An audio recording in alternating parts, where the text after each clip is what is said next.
अस्सलाम वालेकुम viewers, how are you. उम्मीद नहीं, यकीन है आप तो बिल्कुल ठीक होंगे, क्योंकि मेरी दुआएं हमेशा मेरे व्यूअर्स के साथ हैं और यकीनन आपकी दुआएं भी मेरे साथ होंगी। आज का टॉपिक बहुत इंपॉर्टेंट होने वाला है, बहुत मज़ेदार होने वाला है। चैनल को लाइक, शेयर और सब्सक्राइब करना मत भूलिएगा। आज हम डिस्कस करेंगे नरेशन।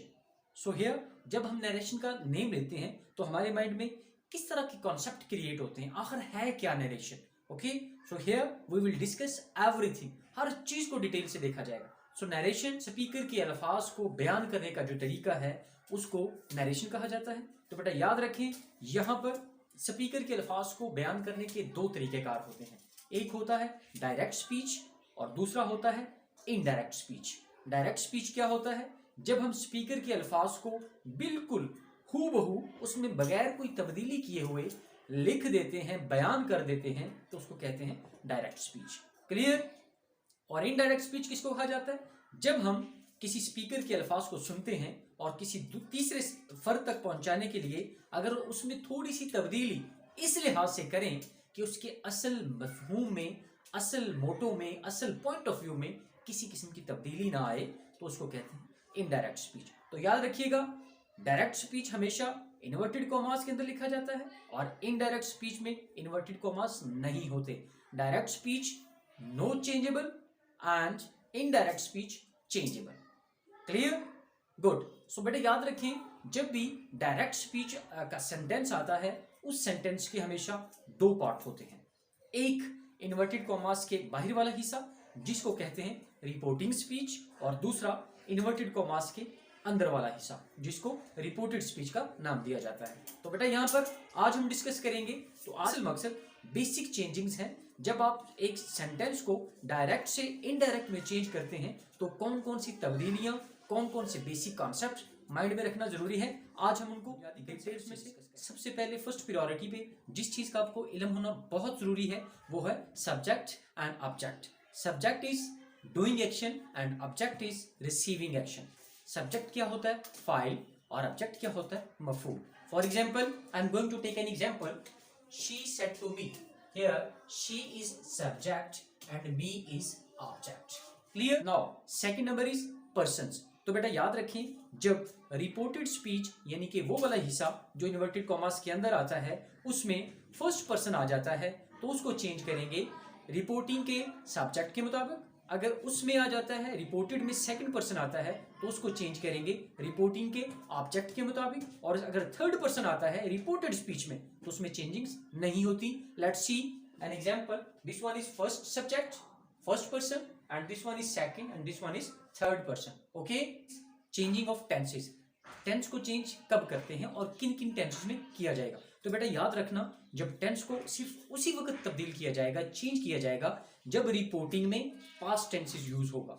अगर रिपोर्टिंग में प्रेजेंट एंड फ्यूचर टेंस इस्तेमाल होता है तो रिपोर्टेड में कभी भी चेंजिंग्स नहीं की जाएंगी। रिपोर्टेड में चेंजिंग उसी वक्त होंगी जब रिपोर्टिंग में पास्ट टेंस इस्तेमाल होगा। अगर रिपोर्टिंग में पास्ट टेंस इस्तेमाल होता है तो चेंजिंग क्या करेंगे?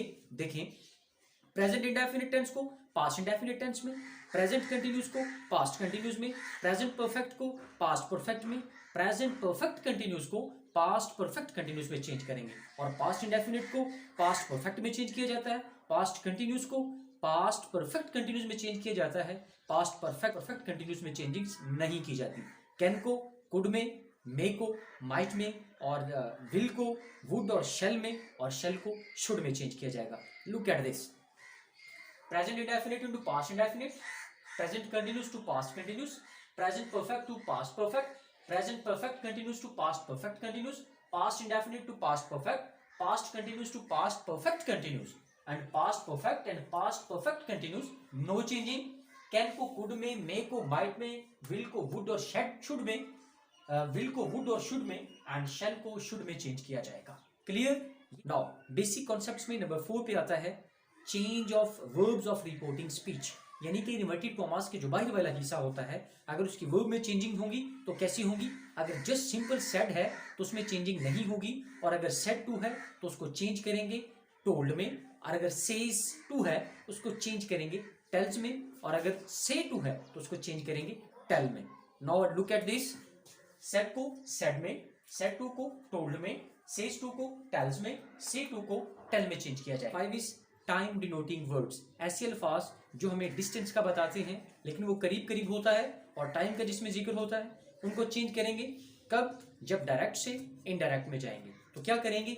नाउ को देन में चेंज किया जाएगा, हेयर को देयर में चेंज किया जाएगा, टुडे को दैट डे में चेंज किया जाएगा, यस्टरडे को प्रीवियस डे में चेंज किया जाएगा, टुमारो को द कमिंग डे और द नेक्स्ट डे में चेंज किया जाएगा। क्लियर? और टू नाइट को दैट नाइट में चेंज किया जाएगा। Clear? Take an example, so look at here, she said to me I have passed today. Okay, so this one is reporting speech, और reporting speech में अगर verb आ जाए said to, तो मैंने बताया उसको चेंज करेंगे said में। इन्वर्टेड कॉमास को खत्म कर दिया। अब this one is first person, और जब फर्स्ट पर्सन आ जाता है रिपोर्टेड में, उसको चेंज किया जाता है रिपोर्टिंग के सब्जेक्ट के मुताबिक। तो रिपोर्टिंग का सब्जेक्ट है शी, तो इसलिए मैंने यहाँ पर शी का इस्तेमाल कर दिया। अगर प्रेजेंट परफेक्ट टेंस आता है हैज और हैव, तो यहाँ पर प्रेजेंट परफेक्ट है, प्रेजेंट परफेक्ट को चेंज किया जाता है पास्ट परफेक्ट में, तो इसको मैंने हैड में चेंज कर दिया। पास्ट एज इट इज आ गया, और टुडे टाइम डिनोटिंग वर्ड है, इसको मैंने चेंज कर दिया दैट डे में। क्लियर है? आज के टॉपिक का बर्ड व्यू हमने क्या पढ़ा? सबसे पहले नरेशन क्या होता है, स्पीकर के अल्फाज। इसको बयान करने के दो तरीकेकार हैं, एक डायरेक्ट और एक इनडायरेक्ट। डायरेक्ट हमेशा इन्वर्टेड कॉमास के अंदर आता है, इसमें चेंजिंग नहीं होती, और इनडायरेक्ट में चेंजिंग्स होती हैं, ये इन्वर्टेड कॉमास में नहीं आता। उसके बाद हमने डिस्कस किया बुनियादी कॉन्सेप्ट्स। जब डायरेक्ट से इनडायरेक्ट में जाते हैं तो नंबर फर्स्ट प्रायोरिटी पे आपको पता होना चाहिए सब्जेक्ट क्या होता है, डूइंग एक्शन, ऑब्जेक्ट क्या होता है, रिसीविंग एक्शन। उसके बाद मैंने बताया पर्सन्स का, first person, second person, third person. अगर इन्वर्टेड कॉमास के अंदर फर्स्ट पर्सन आता है उसको चेंज करेंगे रिपोर्टिंग के सब्जेक्ट के मुताबिक। अगर सेकंड पर्सन आता है उसको चेंज करेंगे रिपोर्टिंग के ऑब्जेक्ट के मुताबिक। अगर थर्ड पर्सन आता है उसमें चेंजिंग नहीं की जाती। उसके बाद मैंने बताया टेंसेस की चेंजिंग जो होती है जब डायरेक्ट से इनडायरेक्ट में जाते हैं। प्रेजेंट इंडेफिनिट को पास्ट इंडेफिनिट में, प्रेजेंट कंटिन्यूस को पास्ट कंटिन्यूस में, प्रेजेंट परफेक्ट को पास्ट परफेक्ट में, प्रेजेंट परफेक्ट कंटिन्यूस को पास्ट परफेक्ट कंटिन्यूस में चेंज कर दिया जाता है। पास्ट इंडेफिनिट को पास्ट परफेक्ट में, पास्ट कंटिन्यूस को पास्ट परफेक्ट कंटिन्यूस में। पास्ट परफेक्ट और पास्ट परफेक्ट कंटिन्यूस में चेंजिंग नहीं होती। कैन को कुड में, मे को माइट में, और विल को वुड और शुड में, और शेल को शुड में चेंज किया जाता है। उसके बाद मैंने बताया रिपोर्टिंग स्पीच के जो वर्ब्स होते हैं उनमें चेंजिंग्स होती हैं। सेड टू को चेंज करेंगे टोल्ड में, सेड आ जाएगा तो उसमें चेंजिंग नहीं होगी। सेज टू को चेंज किया जाएगा टेल्स में, और से टू को चेंज किया जाएगा टेल में। ओके, उसके बाद मैंने जिक्र किया टाइम डिनोटिंग वर्ड्स, कैन को कुड में, मे को माइट में, नाउ को देन में, हेयर को देयर में, टुडे को दैट डे में, यस्टरडे को प्रीवियस डे में, और नेक्स्ट डे और टुमारो को नेक्स्ट डे में चेंज कर दिया जाएगा। अपना ख्याल रखिएगा, दुआ में याद रखिएगा। फिर चैनल को सब्सक्राइब, शेयर और लाइक करना मत भूलिएगा। मेरी ढेर सारी दुआएं अपने व्यूज के नाम। अपना ख्याल रखें। टेक केयर, बाय बाय, अल्लाह हाफिज।